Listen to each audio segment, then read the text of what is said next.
Hey, this is John Carlos, and I'm here with a look at the McFarlane Toys Color Tops action figure of Jareth from Labyrinth.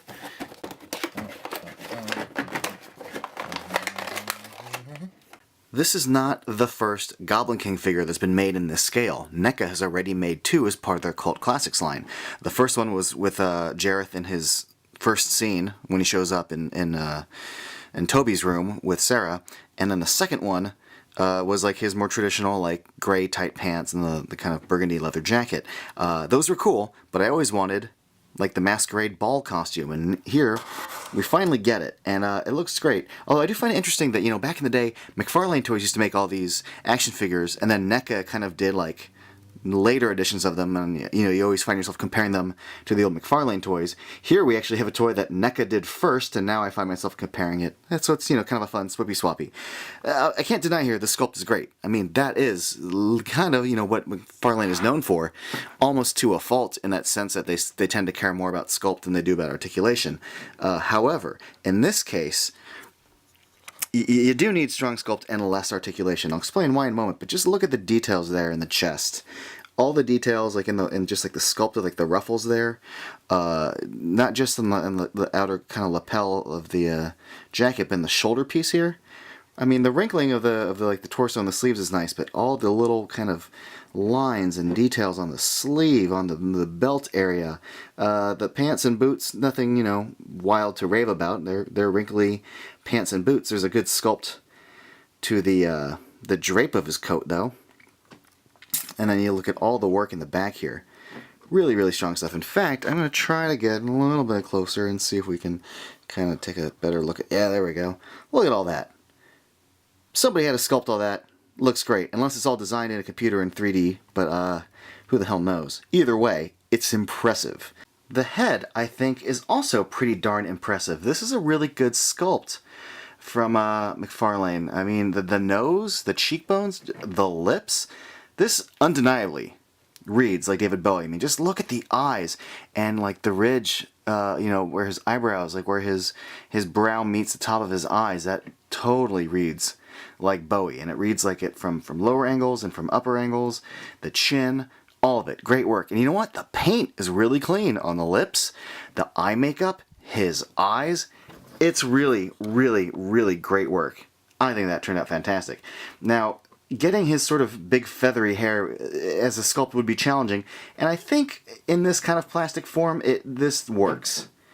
It's a difficult thing, but the sculpt reads good enough. You can tell it's assembled from like multiple pieces. When I was hunting for this in stores, there were a few, and they're all kind of placed a little different. So if you care about that sort of thing, you know, some rest a little bit lower or higher on the forehead, and you know, certain little sections are kind of stuck together or separate better than others. So look for that if you care in stores. But yeah, look, even just a little detail right there on the little like brooch right there in the middle of his shirt. Really nice work. And again, all these little details on the front of the jacket are just freaking awesome. Now, I think like the articulation is kind of we get like this weird joint at the top of the thigh, and then we have a swiveling hinge at the knee, and then the hinge and swiveling ankles, and then there is a cut at the waist, but it doesn't really gain you anything. First of all, it barely moves. I tried it, it just sort of barely turns, but considering the legs and the waist are facing forward, you're not going to want to turn the figure anyway at the waist because it won't really look natural with the sculpt. The only thing that has a good cut in the articulation are the arms. Everything else would, you know, kind of disrupts the sculpt, but at least we have a decent, you know, hinged elbow and then a hinged shoulder that, you know, when you open it up, shows how thin and flat the arm is. Again, it only really looks good in the down position. We do get the hinge kind of like ball jointed. I think they're ball joints. They're not a hinge at the wrist, and then a ball joint in the head. But you know, with the collar there, you can only, you know, you can bob his head back a little bit, but then the hair starts to poke on the collar. But it's decent. Now, the articulation, though, if you were to add more, would break up all this beautiful sculpting. And you do get the sense that how McFarlane works is they sculpt a great looking... I'll get to why it falls over in a second. They sculpt a great looking design, and then they just sort of add some basic articulation just to, like, say, here you go. here's your articulation. Meh. And that's evident in this case with the way the sculpt sort of stops right there where you would think it would plug into the legs, but it doesn't kick out anywhere. This is a really weird, strange joint that just sort of swivels more than anything, and you can't really get the legs in a position that hide that smooth edge. Like there's no perfect seam edge meeting point. And because of the fact that they just sort of swivel in weird ways, the figure is kind of, well, it wants to fall back a lot, and there is no great way to get it to lean forward. Like, again, the leg doesn't hinge forward like it should.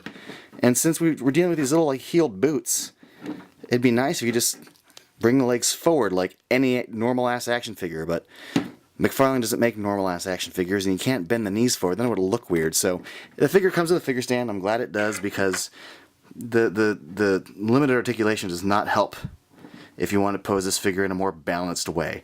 That sucks. But this figure comes with some accessories, and that doesn't suck. Here we've got his masquerade mask, which looks awesome. I'm really surprised like how rubbery it is. It's very soft and bendy. Like at first I touched the horns and I was like, oh god, and I'm like, oh nope. The whole mask and little handpiece, totally rubbery. And then one other accessory, duh, we get his little crystal ball, and it's just, you know, a little round piece of plastic. So fun fact, in trying to play with this leg and get it just to move a little bit, it just popped right the F out. Which, you know, it's fine, I should be able to plug it back in, but you can see it's a ball joint. But this joint inside the top of the thigh is so tight it barely moves. Like I can't even get it to move, which is why the leg's not moving, because it's so damn stiff. Now, don't let the picture on the back of the box fool you. It makes it look like he can hold the mask right up to his face.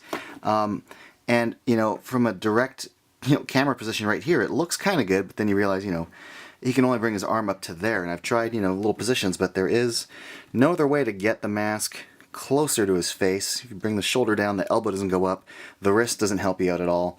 But still, he can hold the mask up, and if you're looking at it dead on, it looks kind of good. Otherwise, you can have him putting his hand down, and it still just looks rad because the figure itself looks rad.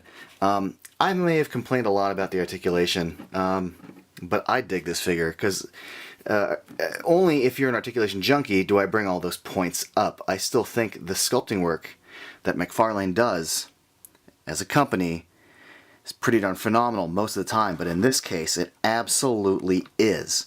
As a fan of the character, as a fan of this costume, I'm delighted with the quality of the work here. And yeah, I'm happy that I plugged the leg back in.